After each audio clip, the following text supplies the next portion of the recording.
in Europe, a man by the name of Rothschild who claimed to be Jewish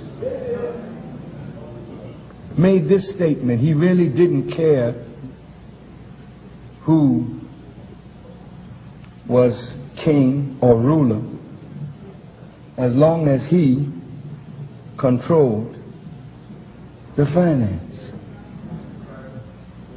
Rothschild had 5 sons, and he sent those sons into different parts of Europe. Yes, sir. Yes. He sent one son to England, one to France, one to Italy, one to Austria, and one stayed at home with the father in Germany. Yes, sir.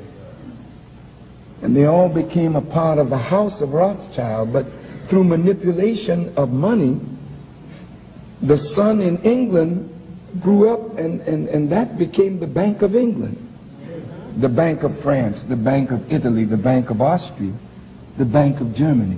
These were central banks that printed the money of these nations that now were in the hands of a family that had spread out with not the intention of doing good, but the intention to become manipulators and controllers of the destiny of the world and nations. Come on. Come on.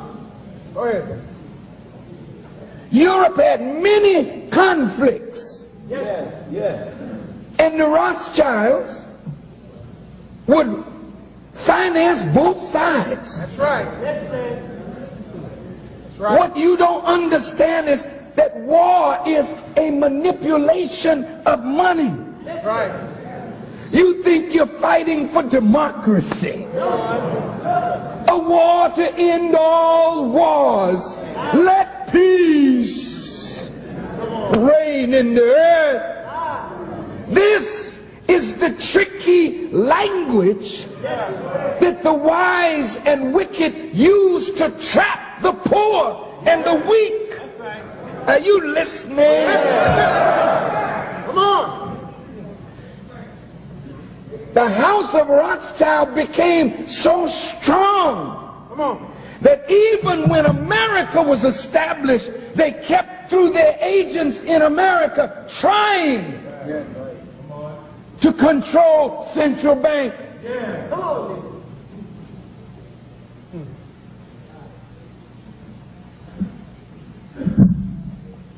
It hurt to read of the Civil War.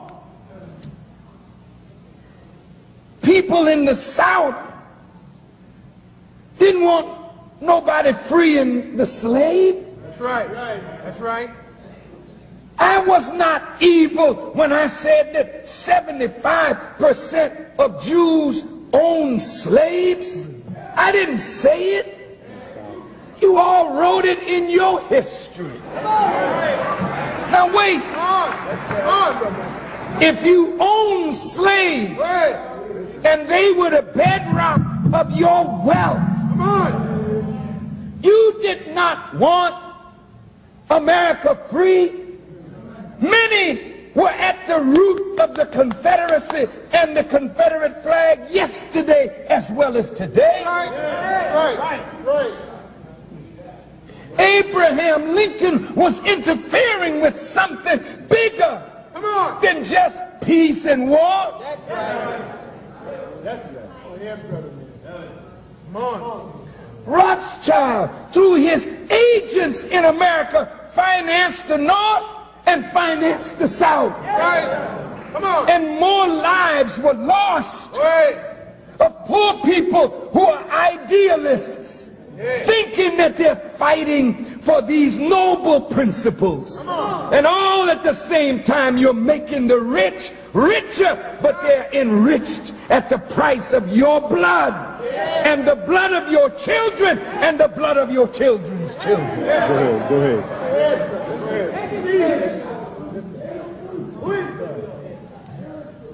See, Brothers and sisters, look. There are many people in the country that know this. Come on. Yes, sir. But they don't have the voice of the poor. What makes it so dangerous for me to know it and even say it is because I have the voice and the ear of poor people. Come on. And once you know the truth, Yes, sir. it's very difficult for you to go back into your sleep. So naturally, to say these things, it puts the spokesperson at great risk. Come on. Because America has been built on your backs. And if any truth comes to remove you, that's like somebody creating an earthquake. You see a beautiful building, but when the earth under it shakes, the walls come down, the ceilings come down. So that's why you have never been allowed a leader that could stay with you to speak to the masses of black people. Every time you had a leader that could speak to the masses, he was cut down. And he's cut down because the country is built on the backs of poor white, poor black, Come on, that's right. poor Jews. Yes. That's right.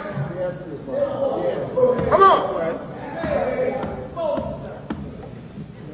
Look, brothers and sisters, in 1912, on December the 22nd,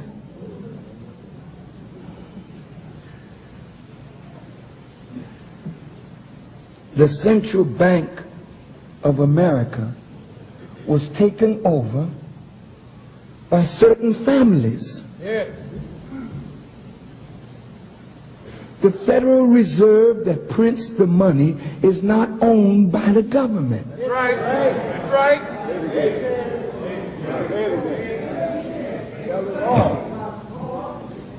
Inside the government, betrayal went down.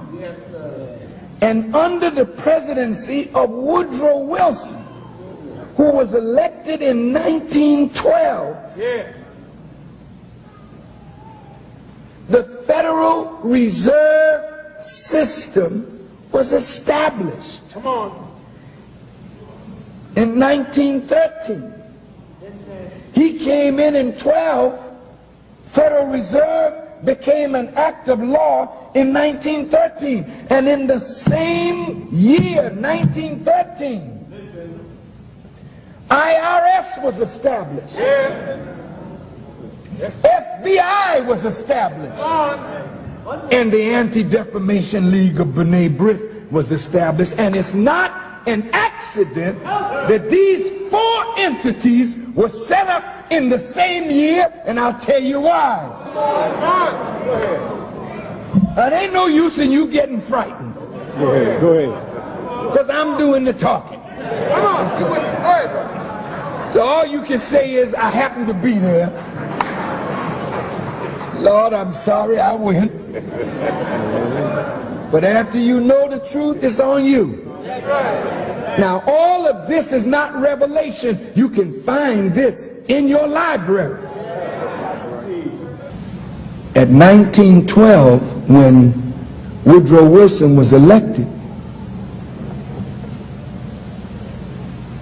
the debt of America was about $1 billion.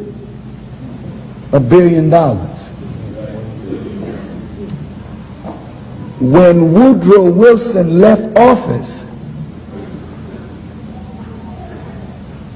by 1920, the debt had risen 800 times what it was when he came into office. How did that happen? Now you say, well, how does this impact on you in 1995? Can you hold on a few more minutes?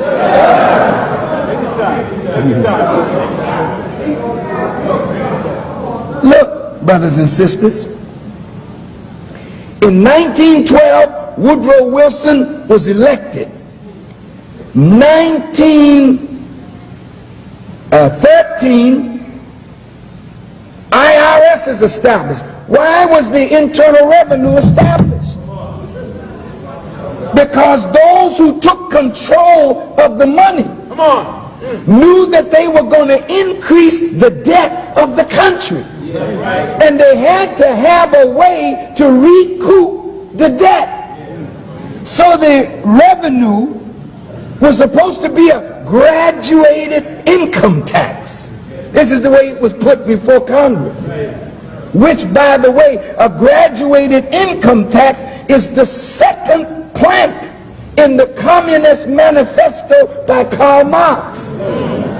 And when you hear the Republicans talking about taking back government and giving it back to the people, it's because the government was moving the country on a socialist trend.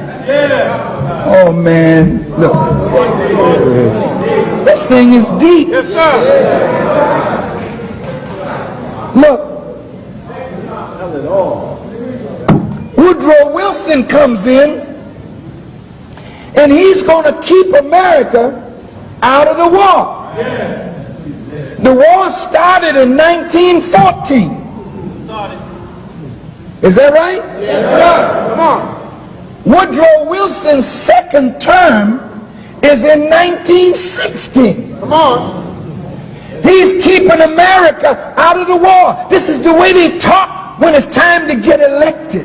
But the big boys behind the door, they knew that the only way to increase the debt was to somehow get America involved in the war that was raging in 1914. So through the manipulation of an incident with a ship called the Lusitania, America declared war on Germany. And in 1917, the American soldiers went to war in Europe. And in order to fight the war, America had to borrow money. Come on, that's right. Yes, sir. Go ahead. Come on. So who do you borrow money from? Come on. Who do you borrow? From those who print the treasury bonds. Think of it. Then they put interest on what America borrows. Come on. So the poor people are taxed to pay the interest. Come on, that's right. War over. 1918. Woodrow Wilson leaves office in 1920, and America, that was $1 billion in debt when he came in, is now $8 billion in debt, 800 times. Come on, think of this. What it was. And the interest the American people are paying. It was the war to end all wars. And in that war, many of our black brothers were arguing and fighting because they wanted to fight for America, this great country, not knowing that the whole thing was manipulated by a handful of wicked men. J.P. Morgan, the Rockefellers, Come on. Loeb and Kuhn, Come on. and Schiff, and the Warburgs, and the Rothschilds. These are Anglo-Saxons and Jews, because it don't make no difference when you get to a certain level. We don't see ethnicity, we see money. Do you understand what I'm saying? Now, World War I is gone. Follow me. Yes, sir. Now, here we are. Come on. Hitler rises. Here we go. Hitler's trying to get back what was taken from him Come on. Come on. and the Kaiser and Germany after World War I. Come on, teach us. Teach your people. Hitler starts moving in Europe. Ain't nobody saying nothing. Come on. Where are you going, Hitler? Hitler sees himself as some kind of messiah. Come on. And guess who financed him? Teach your people. See, this is what they don't want to talk about.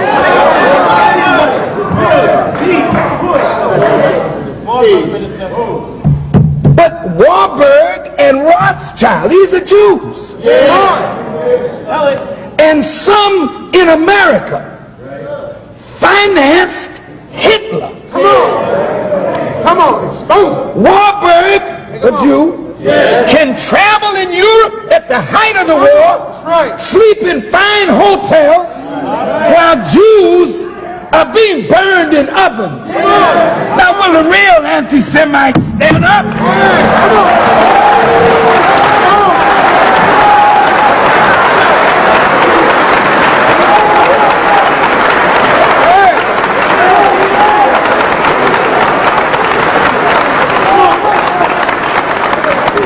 Now look, this is known in certain circles. Many young Jews don't know nothing about this. They're made to see Farrakhan as the enemy. That's right. Farrakhan is not your enemy. Your people are using me to get money from you. Come on, minister. Go ahead. Yes, sir. Open it up. Oh, I'm going to expose them all tonight.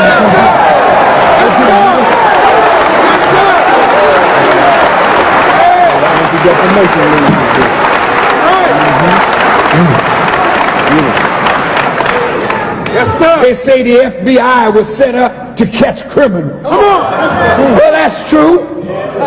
But the FBI is a criminal organization. Go ahead.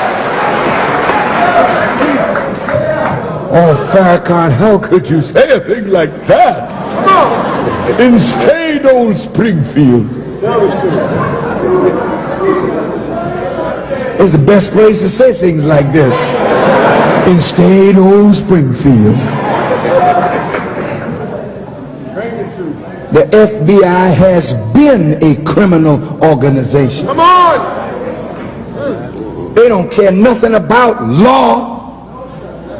They break the law to get at every black leader or white leader, right. anybody who can disrupt, destabilize, excite the poor. That's right. Under the name communism, That's right. under the name of any kind of thing they can think of, they come after you. That's right. Listen good now. Yes, sir. Yes, sir. You know the FBI's history, Come on. where we're concerned. That's right. Well documented. Go ahead. Was Mark Clark and Fred Hampton criminals? No, sir. They were members of the Panther Party. Was Marcus Garvey a criminal? No, sir. Was Noble Drew Ali a criminal? No, sir. Was W.E.B. Du Bois a criminal? Was Paul Robeson a criminal? Was Martin Luther King a criminal? Well, damn it, how could you have streets named for Martin Luther King Jr. and you hypocrites line up on the 16th and you take ads out in the paper to celebrate the memory of a man that the FBI bugged this hotel, worked against him night and day. Tell me I'm lying.